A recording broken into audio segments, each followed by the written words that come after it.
तो चलिए आज की चर्चा शुरू करते हैं। हम बात कर रहे हैं साल 2000 की लंदन का मिलेनियम डोम। हाँ, मिलेनियम डोम।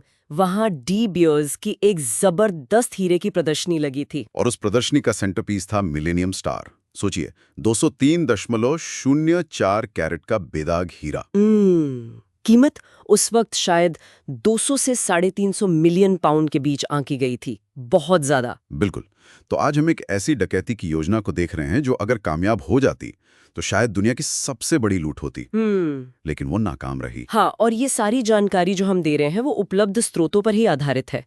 इसका मकसद सिर्फ आप जानते हैं जानकारी देना है। सही बात है। तो इस प्लान के पीछे मतलब जो मास्टरमाइंड कह सकते हैं वो थे ली वेनहेम और रे बेटसन। ये दोनों काफी मंझे हुए अपराधी थे। अच्छा। और दिलचस्प बात यह है कि उन्होंने महीनों लगाए थे, मतलब डोम की सुरक्षा को समझने में, हर चीज पर गौर किया। महीनों तक रेकी की। हाँ बिल्कुल। और गैंग में सिर्फ यही दो नहीं थे। Bill Cockrum, Robert Adams, Aldo Ciarrocchi, Terry Milman, Kevin Meredith, James Hurley, कई लोग शामिल थे। पूरी टीम थी मतलब। हाँ, इरादा बहुत बड़ा था उनका। हाँ, और इरादे जितने बड़े थे प्लान उतना ही नाटकीय था, मतलब किसी एक्शन फिल्म जैसा। बिल्कुल।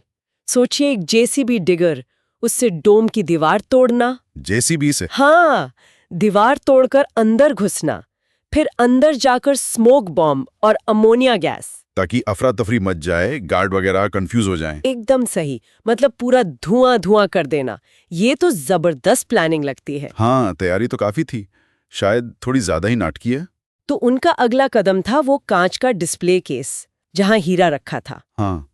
प्लान ये था कि बिल कॉक्रम पहले नेल गन से उस बुलेट प्रूफ कांच को थोड़ा कमजोर करेगा। नेल गन से? अच्छा। हाँ, और फिर रॉबर्ट एडम्स एक बड़े से स्लेज हैमर से उसे तोड़ देगा। और भागने का क्या प्लान था? भागने के लिए टेम्स नदी में, वहां एक हाई स्पीड बोट तैयार खड़ी थी। अच्छा, नदी के रास्ते। हाँ, केविन मेरेडिथ उसे चलाने वाला था। सब कुछ एकदम तेजी से सेकंडों में करने का प्लान था। लेकिन कहानी में यही बड़ा ट्विस्ट आता है ना। बिल्कुल, यहीं सब पलट गया। स्कॉटलैंड यार्ड की जो फ्लाइंग स्क्वाड है, हाँ, वो तो ऐसे बड़े मामलों के लिए जानी जाती है। उन्हें इस पूरी साजिश की भनक लग चुकी थी। कैसे लगी ये इंटेलिजेंस की बात है, पर लग गई थी। अच्छा, तो उन्होंने क्या किया? उन्होंने गुप्त ऑपरेशन शुरू किया था।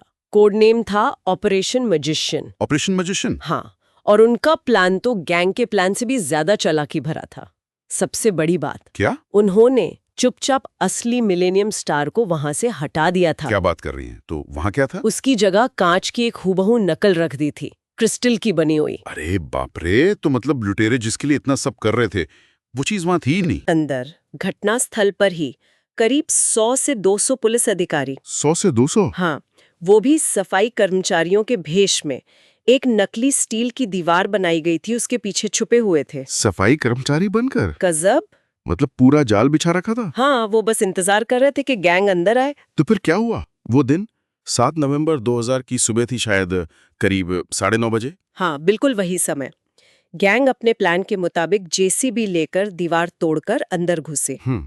स्मोक बम फेंके, अफरा तफरी मचाई, और जैसे ही बिल कॉक्रम और रॉबर्ट एडम्स ने उस नकली हीरे वाले केस पर हथौड़ा मारा, पुलिस ने धावा बोल दिया होगा, एकदम फिल्मी स्टाइल में। एकदम सही कहा आपने।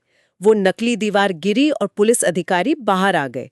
उन्होंने चारों तरफ से घेर लिया। फिर तो भागने का कोई चांस ही नहीं। कोई चांस नहीं। और सबसे अच्छी बात, बिना एक भी गोली चलाए, शांति से 4 लोग तो मौके पर ही मनी जोन के अंदर ही पकड़े गए। और बाकी? वो जो बोट पर था।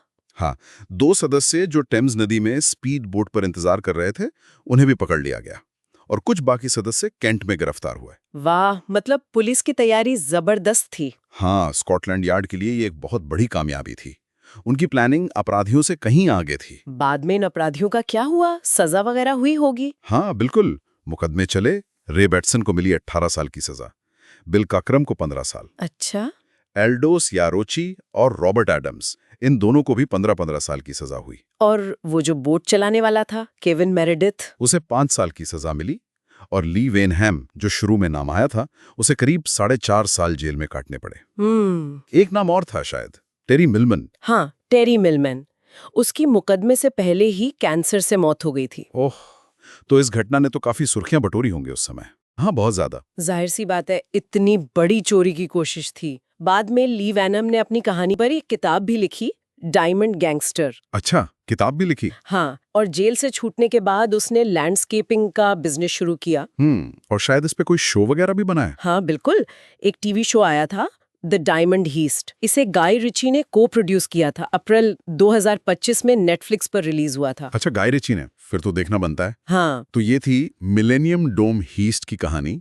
एक बेहद महत्वाकांक्षी प्लान, बहुत बारीकी से सोचा गया अपराध। लेकिन पुलिस की तैयारी और खुफिया जानकारी के सामने टिक नहीं पाया। हाँ, वाकई ये सोचने पर मजबूर करता है कि जब दोनों तरफ, मतलब अपराधी और कानून लागू करने वाले, इतनी गहराई से योजना बनाते हैं, तो ऐसी हाई स्टेक सिचुएशन में जीत और हार के बीच वो जो पतली सी लाइन होती है, वो आखिर किन चीजों से तय होती है? क्या वो सिर्फ किस्मत है, या तैयारी है, या फिर कहीं ना कहीं कोई मानवीय चूक हो जाती है? ये एक दिलचस्प सवाल है सोचने के लिए।